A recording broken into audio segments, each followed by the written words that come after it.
Hey, Friday morning, July 13th, just taking a morning walk. And then tomorrow I'm taking this Agile Certified Professional exam from PMI. So it's like the PMP, which is also, yeah, that was very heavy Agile, but this is more in depth. It goes deeper into the Agile world, and you have to know the things in detail versus in generalities. Yeah, I think I'm ready. The practice exams, the statistics, everything show that I've done plenty of preparation and reading and what have you. Have a job experience in this field using the terms every day. So, yeah, yeah. But I don't know. It's a shorter exam, and then 20 out of 120 questions don't even count. So it should be okay. I mean, my reading speed mainly.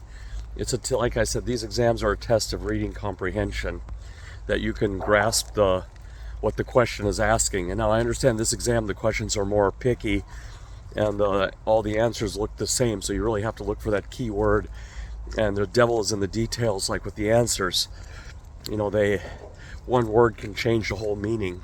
So you really have to have your terminology down. So.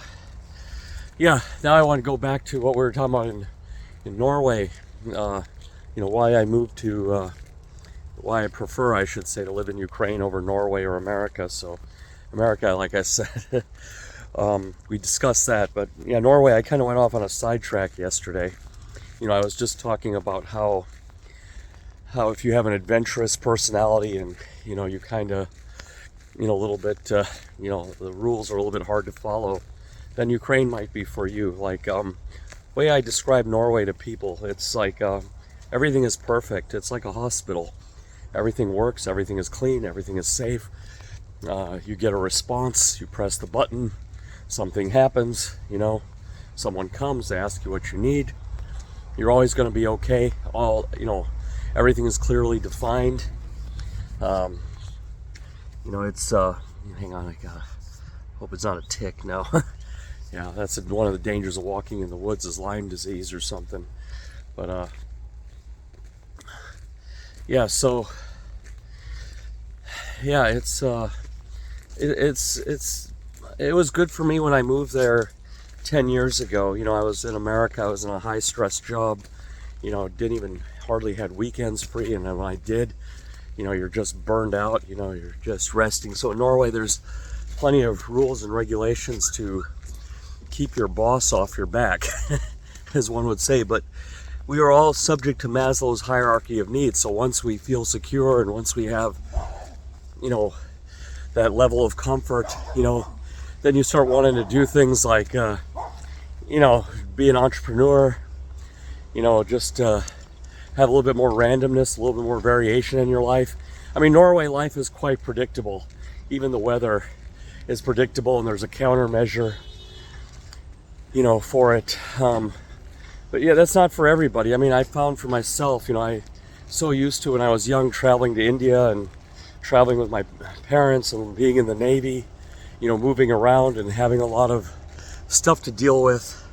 I mean, granted, there's a lot of drama and unproductive stuff, but I guess it just kept me busy. And in Norway, you have a lot of time, but you ain't got a whole lot of money sometimes, because you're paying taxes, paying rent, even a trip to the supermarket can set you back 30, 40 euros, if you're, if you eat like I do, and especially all the stuff I like is really expensive, steak and cookies and chocolates. So, yeah, you really have to count your money there. And, it's so, yeah, if you can live, and like I said, it's like perfect. It is actually the perfect society, and I think it's what all countries should strive for. It's a good balance between the rich and the poor.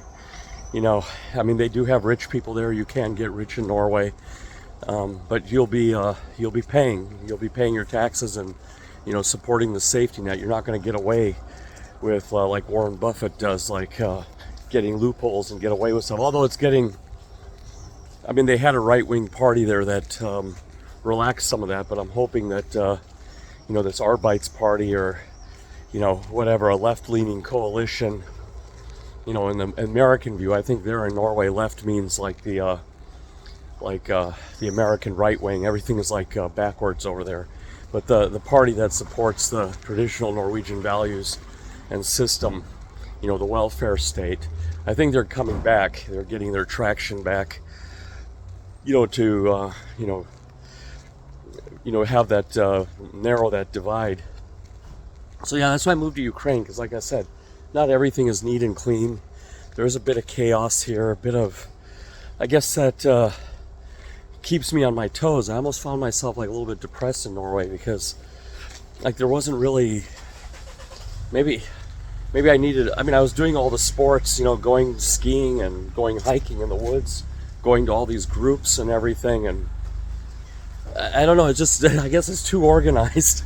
I guess that's probably what it was. It just was driving me crazy that everything was in order and everything was organized. I was born in Minnesota, and Minnesota is like the American version of Norway. When I was young, all the systems worked good there. I don't know what's happened now. I've heard all kinds of crazy stories about Minnesota now has become something different, but so it was familiar. When I moved to Norway, it was familiar to me. Especially if you were growing up in 1970s, 1980s, Minnesota and Wisconsin. Norway is just like a perfect analogy, It's, but those places too in America, everything is like everyone behaves properly, everyone is nice, everyone is, here in Ukraine, you gotta just deal with a lot of crap every day. And yeah, granted, it's probably an unproductive use of the time. In Norway, I was spending a lot of time, I guess, reading about stocks and investments, but I didn't have much to invest. And every time I would make a good pick, and you sell it, you have to pay a lot of taxes. But here, you waste a lot of time with drama. But for some reason, I don't know, it energizes me.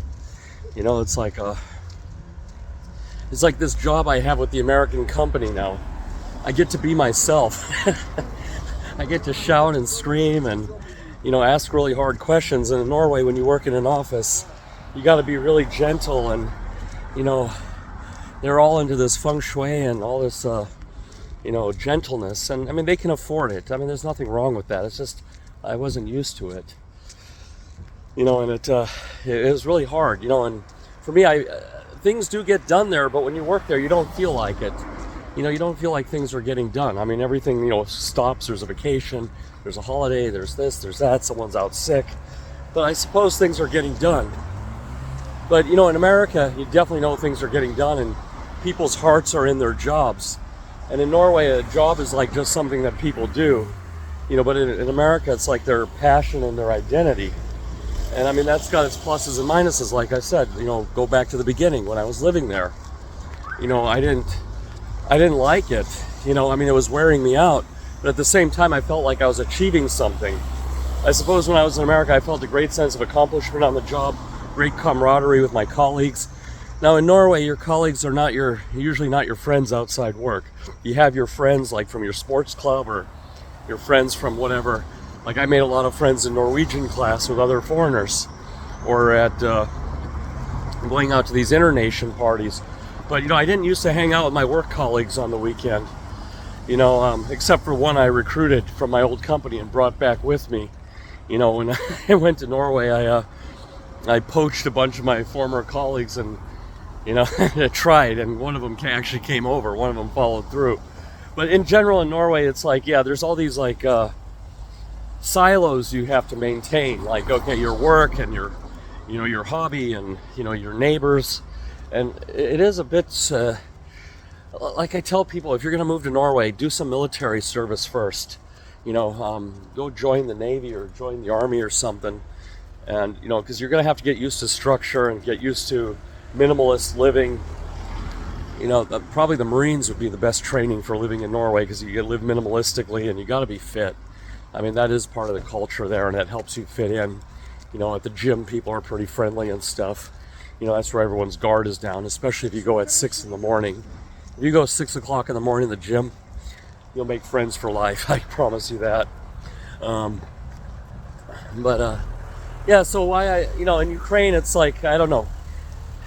someone told me Ukraine is like 1950s America. Things are still forming up, things are still evolving here, and there's a change. And in Norway, things are pretty much done. You know, the everything is pretty much set. So, yeah, I mean, who knows? You know, I have a baby on the way. You know, a family now, and maybe Norway is a good place to raise a family. But as I understand, the school system there doesn't really push academic excellence. They push you to do well, but they don't push you to excel. You know, to really stand out and like be a doctor at age 18 or anything like that. You only get that in America, where they take the top kids and put them in a special program. In Norway, they'll take, you know, in America, they also take the bottom kids and put them in a special program as well. But in Norway, it's only the bottom kids get the special program, and the top kids kind of find themselves frustrated. You know, they're running too fast, and you know, then the parents, I mean, they do have some private schools in Norway, but they're extremely expensive, and they're not everywhere. They're not ubiquitous or universally accessible. I know there's a international school somewhere in Bærum and Oslo, and I think there's a couple other private schools that maybe are pushing the kids a little bit harder for parents who care about this. I mean, to me, education is everything, you know, and it's a big value in our family. And you know, I mean, you have to go through like college, you know, like where you have interaction with people, not just YouTube courses or Udemy courses, but there's that whole experience of going to a university and, you know, living in a dorm and learning how to make your bed, and, you know, getting to the cafeteria on time, and studying for final exams, and joining some sports. You know, I was a rower in college. I used to row crew, and then I was just training for marathon at the club level. I wasn't on the, you know, fast enough to get an NCAA scholarship, but running was like my thing. You know, that was really my thing. I still run, but it's it's not pretty. Knees hurt, feet hurt, but still do it. You know, so that experience matters. You know, I mean, it's not just about the books. You know, that learning that technical knowledge in college is a very small part. The rest of it is about building your network, getting connected with people, learning how to function in a society. And that's why I'm really, when I see all these YouTubes and stuff, and, you know, people saying, oh, you don't need to go to college and all this. Well, if you can't afford college, join the Army. That's like a college education in itself, life education. And then you get your GI Bill, and then you can pay for college. And all the while you can invest money and save it up, you know, buy stocks, you know, maybe even get a house or something. I've known some young enlisted people who were really focused, who were able to get into a condo or something, and then they rent out the bedrooms to their friends. You know, by the time they're 22, 23, they're going to college. They're already confident. You know, they're going into college not as kids, but as men or as women, as grown men, grown women. And then, you know, they have a sense of purpose, and then they can, you know, and they get it all paid for by Uncle Sam. And then they go into the job market. They're already mature and people that talk well and dress well, and, you know, so that matters. That matters. I mean, yeah, you can make a whole lot of money having a technical skill and, you know, starting a company, but you really miss out. You know, then, you know, you're very dependent on that skill, and you lose that broad thing. I mean, my grandfather was like that. My grandfather had a 6th grade education, and he had a factory making soap and another factory making concrete. But he always felt bad. You know, he said he wanted to understand the world better and what was around him and how to interact with people. You know, he was really down on himself about that, and really pushed education down the pipeline, that everyone in the family would get a good education. But in Norway they have good education. Like I said, they have good schools, good everything. But if you want to excel, you'll see your top Norwegians, you know, applying for school in America and England and places like this. I mean, they do have NTNU up in Trondheim, which is like Norway's MIT, and they do pretty remarkable things. But actually, a lot of the master's students, PhD students there are from abroad. You know, there are some homegrown. Of course, there's always exceptions. A guy with a high IQ is always going to find his way through any system. You know, but that's an exceptionally high IQ, you know, and then exceptional amount of determination. So, I mean, Well, what I think the system needs to do is say it's okay to be excellent, but they have this like Janteloven type of mentality, in Sweden, Norway, and that kind of got exacerbated after the Cold War. After the Cold War had stopped, then they could fall back on this. But before the Cold War, as I understood, Norway, Sweden, they were more like America back then because they had a weapons industry. They had the Russians to deal with. They were, Sweden was neutral NATO. They've always been like on America's side, but they just did this neutrality thing. But they were rough and tough people. So I think that's coming back. I think the pendulum is going to swing. I saw some documentaries that things are changing rapidly in Europe now. The German army is building up. The German arms industry is ramping up. I'm seeing a lot of news in Norway that the arms industry there is ramping up. So everyone is well aware the Cold War never ended. It was just on a pause. It only paused, and we have to get back to, especially Europe. Europe has to get back to what it was back in the 80s. When we had East Germany, West Germany, and the Iron Curtain and all of this. And now they have a lot of help from Eastern Europe countries that lived through that. Like the Polish are really, pulling their weight. I mean, they're, and I think the Romanians, Bulgarians, all these guys are even, catching up. And eventually I think Hungary, it's only their president. I think probably the average Hungarian person is, knows the deal that they have to lean west, or it's going to be a tough life for them. But anyway, yeah, those are my thoughts. Like, Norway is like the hospital. Everything is safe, clean, works on time, but it can sometimes get a little bit boring. So, that's just, so sometimes, it's a good place to be from, but sometimes it's a little tough to be there, for long term. But, like I was telling one friend who was going to go visit Norway soon, I was telling her that, they even vacuum clean the forests there. You walk into a Norwegian forest, it's clean. You won't see any garbage or anything, and it looks like everything has been picked up. Like even the fallen leaves and branches, everything is like clean. I mean, even the forest there, even if you go to the most small, tiny village, everything is modern. They have like all the modern stuff. They have all the same stores they have in Oslo, like the basic ones, like Nili and Claes Olsen, and so you can always get your supplies. And now e-commerce is really working well in Norway, where you can order online. So anywhere you go in that country, you're connected. It's not like America. You go to the woods and you're far away from a doctor and a hospital and all this stuff. But like I said, having all of that there, I guess, where do you put your extra time or everything? And then you're dealing with the cold, and even with your friends in Norway, you got to be very structured, make appointments. It's not so spontaneous. You got to book someone's calendar. So I mean, I miss it. I mean, like I said, it's felt, when I moved there, I felt like I was coming home because I was born in Minnesota, and I talked to a lot of people from Minnesota who live in Norway, and they say they feel like it's just a natural fit. They feel like they're coming home.